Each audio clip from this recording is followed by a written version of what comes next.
Hey guys, welcome back to Loop Hub. Today we'll talk about 4 reasons why MrBeast is losing popularity fast. Let's head into it. Number 4. Backstabbing PewDiePie. YouTube star Felix Kjellberg, better known online as PewDiePie, has jokingly rebuked his fellow content creator MrBeast after it appeared that the latter was not subscribed to his subreddit. PewDiePie on Friday commented on a tweet by MrBeast, who took screenshots of the PewDiePie submissions Reddit, a community opened by Swedish blogger 2 years ago that posts memes about him. The join feature appeared to be active, meaning that MrBeast was not a member of Pew's subreddit. PewDiePie reacted with just one word, full of humorous anguish, and attached the Thanos meme saying, "Reality is often disappointing." MrBeast was quick to explain himself, saying that he was lurking on Reddit without signing in. "I have not forsaken you, father," he added. But that apparently was not enough for him, and he issued a tongue-in-cheek public apology. Jimmy MrBeast Donaldson is a popular American YouTuber who is closing in on the 20 million subscriber mark. He is weighed into the great subscriber war between PewDiePie and T-Series, rolling out a citywide advertising campaign for the Swede and even promoting him at this year's Super Bowl. While earning the reputation of one of PewDiePie's most ardent supporters, MrBeast has gone to great lengths as not to outshine the master. Last week, he asked his subscribers to switch the likes to dislikes under his video, which has the most likes in the non-music category, so that PewDiePie's remake of YouTube Rewind 2018, currently second best, could take the top spot. Number 3. Spending $1 million in 24 hours. This guy had literally $5 in his bank account before this happened, and now it's all spent, and I believe that only $50K went towards investment with less than 20% liquid. The upkeep and additional expenses on the house, cars, appliances, electronics, insurance, etc. will get really expensive in a few years, and he isn't going to magically take more money because he has all these things right now, when he already lived in a terrible situation as it seems before. $50K invested will make marginal returns. It's not like investing $1 million where the average person can live off just the interest indefinitely. His costs are definitely going up, and his friends and family, even if you give them some goodies, are still going to see you as some kind of rich bastard that isn't giving enough of your fair share, even though he has very little in actual cash right now. This just seems like a video documenting what happens to lottery winners, except it happened in the course of a day. I can't believe no one is mentioning that in the YouTube comments. It looks mostly like kids who don't have any understanding of these realities. That is optional.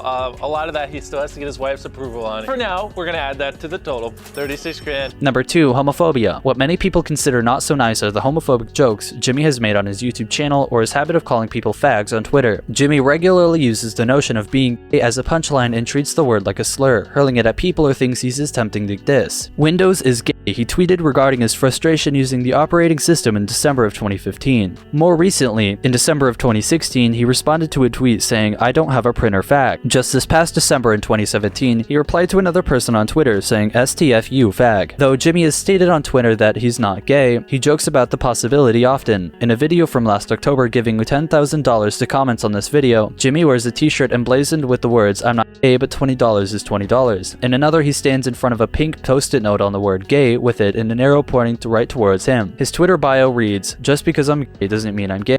While some of his comments may seem par for the course for an unaware teen boy, many of his statements would be offensive regardless of his personal sexuality. When reached by phone on Thursday and giving opportunity to put his comments in the context, Jimmy showed no regret or remorse. "I'm not offensive toward anyone," he said. "I'm not offensive in the slightest bit in anything I do. I'm just going to ignore it. I don't think anyone cares about this stuff." He then asked if The Atlantic could simply run a positive article about him, not including his word of slurs. When informed that this was not an option, he suggested that he respond to a list of questions in writing over email, saying, "Wouldn't it be easier if I just filled out these questions instead of saying it?" Finally, he said, "I'm just a dumb kid that makes YouTube videos and I don't like doing interviews," before cutting the call short and hanging up. Minutes later after the call, Jimmy deleted all of his tweets using the word fag from his Twitter account. Jimmy is loved by many people in the YouTube community. When a kid who worked for Jimmy as a contract video editor for a week accused him of faking portions of his videos, many other YouTubers defended him, calling the accusations baseless. Before they were made aware of his comments, 2 YouTubers were told they considered Jimmy to be kind, humble, and earnest. But homophobia runs deep in the YouTube community, and Jimmy is not the first to be called out for making offensive statements. The British YouTube powerhouse Zoella was forced to apologize in November for mocking gay men on Twitter. Earlier last summer, the YouTuber Jack Jones had to apologize for a homophobic outburst. Jake and Logan Paul have also come under fire in the past for making homophobic statements on Twitter. In the meantime, Jimmy continues to make videos and raise money for more YouTube philanthropy. 2 weeks ago on his birthday, he tweeted, "I'm 20 years old now. One of these days I'll stop being an idiot." Number 1. Transphobia. In the video, MrBeast, real name Jimmy Donaldson, appears in a sketch comedy hit that lampoons the idea of multiple genders. Another person in the piece gets angry when MrBeast doesn't understand he sexually identifies as an attack helicopter and then begins to attach pieces of cardboard to his arms as various scenes depicting him rolling around the neighborhood acting like an aerial vehicle. Jimmy also addresses the camera in the video himself, stating, "I was born a tank, but sadly it wasn't one of our 52 genders. Is someone just sitting there and getting paid to think of genders. The jokes regarding gender rubbed some people the wrong way, while others posted the video clip in an attempt to raise a discussion on the collective mindset differences pertaining to gender that have occurred over the last 4 years. Some have said that citing the year it occurred in MrBeast's relative youth, he would have been 17 to 18 years old at the time, is no excuse for what transpired in the video. Comedian Dennis Fitosa posted the video on his Twitter account, along with screenshots of him reaching out to MrBeast and the other online personality in the video, Chris the Meme God, asking for comments on the seemingly transphobic remarks. This brings us to the end of our video. I hope you enjoyed it. Hit like if you did, and don't forget to subscribe to our channel so that you don't miss any of our videos in the future. Also, watch the 2 videos that are on your screen because I'm sure you'll love them. With that, I'll see you in the next video. Goodbye.